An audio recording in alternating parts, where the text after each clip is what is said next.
Welcome to The Explainer. We're all about breaking down big ideas into stuff you can actually use. And today, man, we are tackling a big one, a really modern dating nightmare, getting ghosted. But here's the good news. We're going to look at how a powerful tool, cognitive behavioral therapy, can help you handle it and keep your cool. Keep that confidence right where it should be. So let's just dive right in. Have you ever been ghosted? I mean, you've been on a few dates, things seem to be going great, you're feeling it. You send a text, and then crickets. Just silence. That sudden radio silence, man, it can totally throw you off your game. Yeah, that's what we call ghosting, right? When someone just vanishes. And look, it's a really negative feeling. It sends your mind just spinning, trying to figure out what on earth went wrong. But, and this is a big but, what if there's a better way to handle it? Today, we're going to explore exactly that, using a framework called cognitive behavioral therapy, or CBT for short. All right, so section 1, the silence of ghosting. And first things first, let's just be real. Getting ghosted, it sucks. It feels genuinely bad. It's rejection, plain and simple, and it's totally okay to feel sad or confused or just plain disappointed. You're human, not a robot. But here's a thought. What if the real pain, the real drama, isn't actually about the ghosting itself? What if it's about the story we start spinning in our heads the second it happens? That's where we can get ourselves into a whole lot of trouble. But it's also, believe it or not, where we can find our power. Okay, section 2 is all about that self-sabotaging spiral. Let's look at a case study of what not to do. We're going to break down a super common reaction, a real play-by-play of how one unanswered text can snowball into a total disaster. You see how this plays out? It's a total chain reaction. So step 1, the event, they haven't replied to a text you sent yesterday. Pretty simple. But then, step 2, the thoughts kick in. This is disgraceful. I'm not going to put up with this, right? That immediately leads to step 3, the feelings. You're angry, you're upset, your stress hormones are going crazy. And what does that lead to? Step 4, the behavior. You fire off this long dramatic text calling them a messer. And the outcome? Well, step 5, they reply saying this is way too much drama, say goodbye, and then, poof, they ghost you for real. It's a total self-fulfilling prophecy. So, this brings us to section 3, the power of your thoughts. This is the aha moment of CBT. We have to figure out what's really driving this whole painful spiral. This is the absolute key. And here's the big question, the one at the heart of all this. Does the event itself cause your feelings and your actions?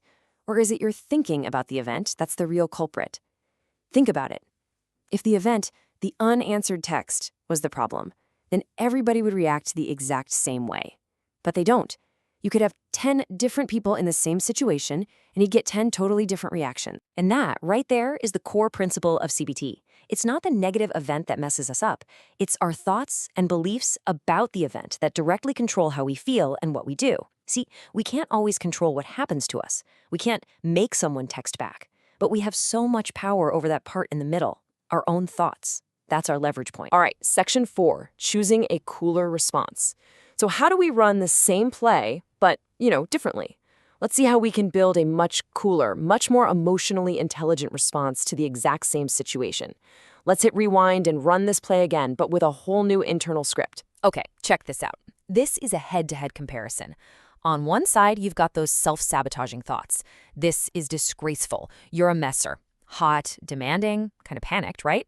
But then look at the other side, the emotionally intelligent thoughts. I'd prefer him to be into me, but I can't demand it. See the difference? It's a preference, not a demand. I haven't got a clue about his thoughts, I'm just guessing. This one's huge. It admits you're not a mind reader. And finally, angrily messaging him is self-defeating. This is strategic. It recognizes that sending that angry text just isn't going to get you what you want. This quote from Daniel Goleman, the emotional intelligence guru, just hits the nail on the head. He says, there is perhaps no psychological skill more fundamental than resisting impulse. It is the root of all emotional self-control. And that's exactly what we're talking about. It's all about creating that tiny little gap, a pause, between what happens and how you react. In that little space, that's where you find the power to resist the impulse and choose a better way.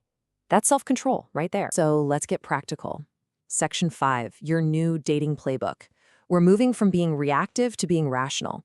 So with this new insight, what does the new, cooler playbook actually look like?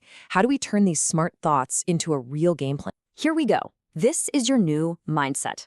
First, you accept you can't demand that someone likes you back. You just can't. Next, you gotta acknowledge you're just guessing their motives. You don't know what's going on. Then, you realize that sending some dramatic message is just gonna backfire. So what do? You choose the elegant option. You do nothing, at least for now. And this one, I love this. Change their name in your phone to something like, "Do not message this guy, lol." It sounds silly, but it's a little trick that uses humor to help you stick to your plan. You're basically becoming your own wise best friend, your own coach in this situation. And really, it all boils down to this. Think different, feel different, behave different, get different outcomes. That's the whole ballgame. It's a simple but incredibly powerful domino effect. It all starts with changing your thinking. Once you do that, your feelings change, then your actions change, and that's when you start getting completely different results. Not just in dating, but in pretty much everything. So I want to leave you with this final thought. Your feelings are not facts. The next time you're staring at that phone waiting for a text that just isn't coming, remember that. Your feelings are real, of course they are, but they aren't facts. They're just signals being driven by your thoughts. So what story are you going to choose to believe next time? Because you do have a choice, not over what they do, but over your own story. And that choice, that's what changes everything.